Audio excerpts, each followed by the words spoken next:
Imagine this. You're a farmer in the heart of America. You've worked your land for 30 years.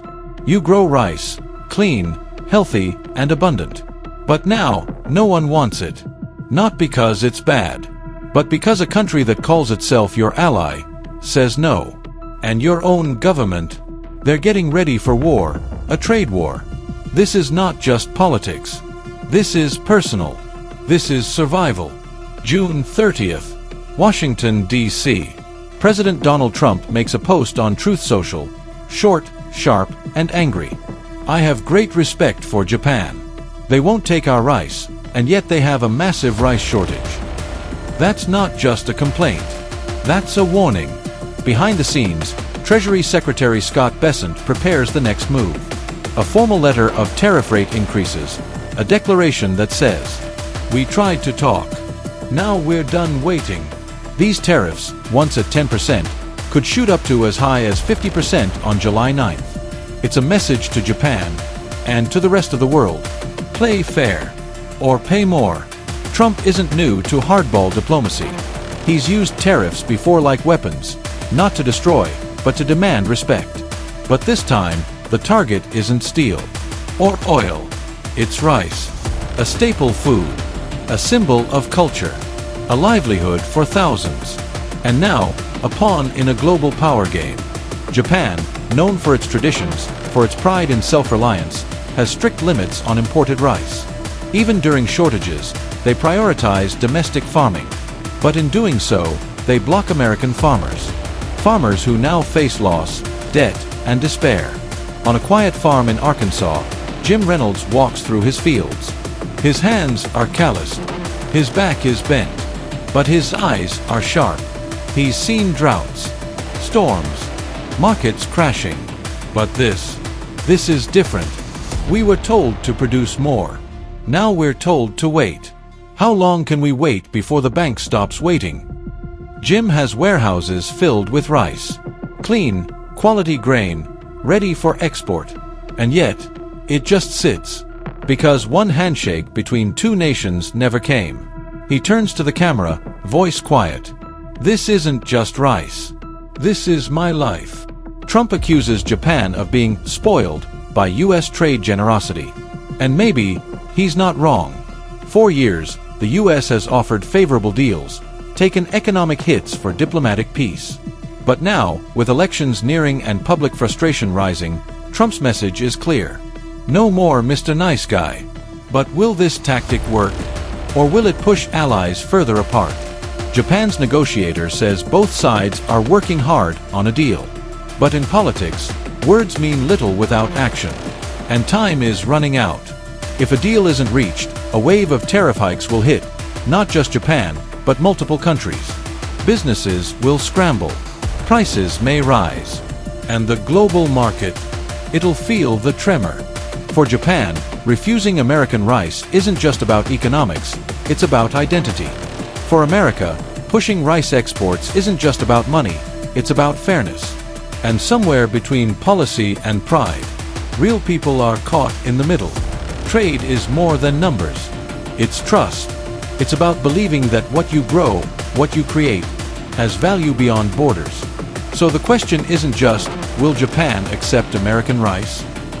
The real question is, when nations stop listening to each other, who really pays the price?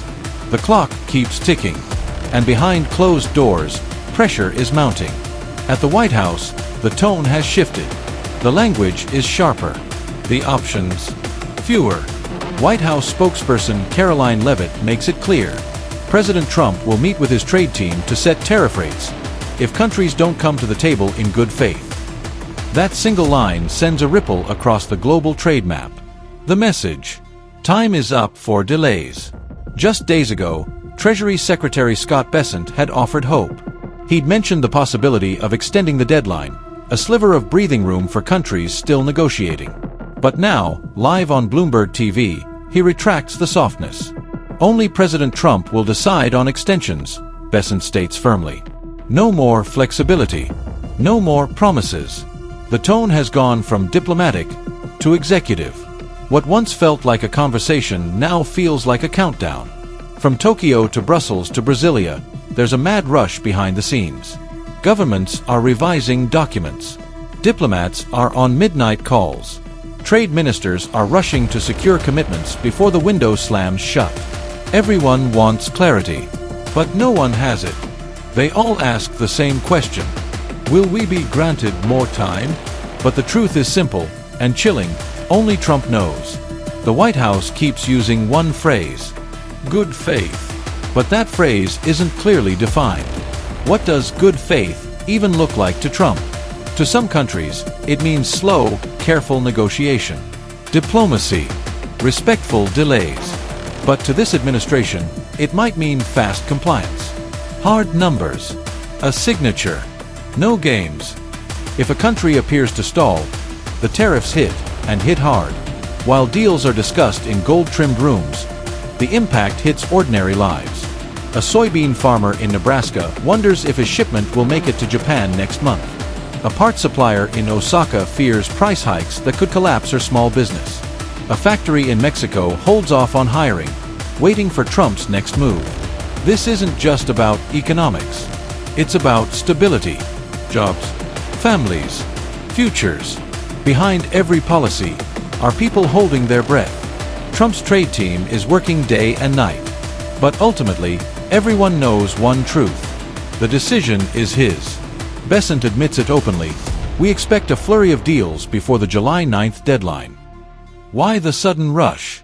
Because fear drives faster than diplomacy. Because no country wants to be the one left out.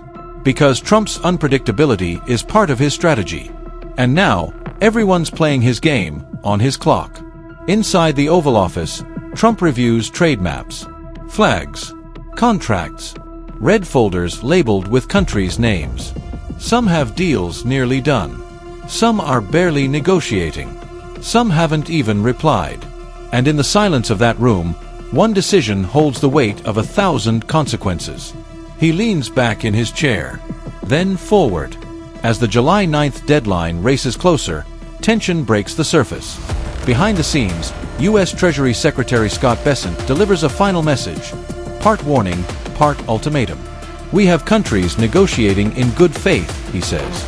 But they should know, if we don't get across the line because they're being recalcitrant, we could spring back to April 2nd levels. April 2nd, the day Trump first threatened tariffs as high as 50%. A day many thought was just bluster, until now. I hope that won't have to happen, Bessent adds. But the words feel less like hope, and more like a final countdown.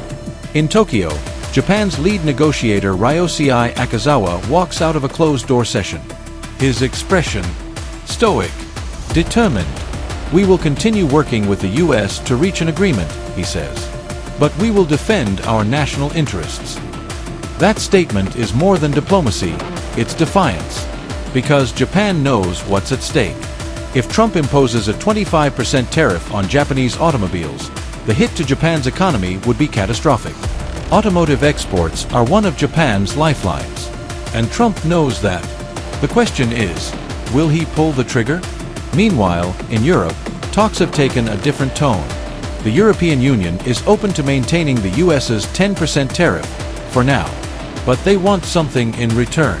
Sources tell Bloomberg. The EU is asking for concessions in pharma, alcohol, semiconductors, and commercial aircraft. Not demands. Not threats. Just a deal, or the beginning of one. But Trump isn't known for meeting in the middle. And Brussels knows that. So the EU waits, watches, calculates. Because if Japan falls, they might be next.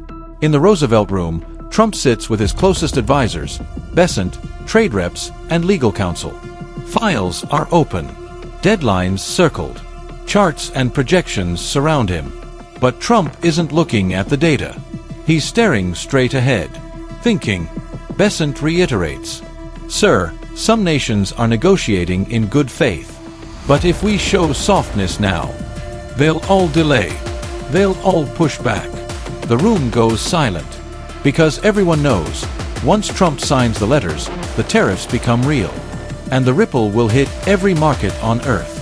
In Tokyo, auto executives hold emergency calls. In Frankfurt, The stock exchange braces for volatility. In Seoul, foreign ministry aides refresh their emails every 30 seconds. Everyone's waiting for the same thing: Trump's decision. Will he reward cooperation or punish hesitation? Will he extend diplomacy or escalate disruption? No one knows. And that uncertainty, that's Trump's power. The camera focuses on Trump's hand as it reaches for a red folder. Inside, final versions of the tariff rate letters. He opens one, picks up a pen, pauses. Across the world, the newsrooms prepare their breaking banners. Markets tense. Traders freeze. Leaders hold their breath. Because in the next 10 seconds, everything could change. One decision, one letter, one global chain reaction. This isn't just about trade. It's about power, politics, and the price of hesitation. What do you think Trump should do? Should the US go full force on tariffs or push for lasting agreements?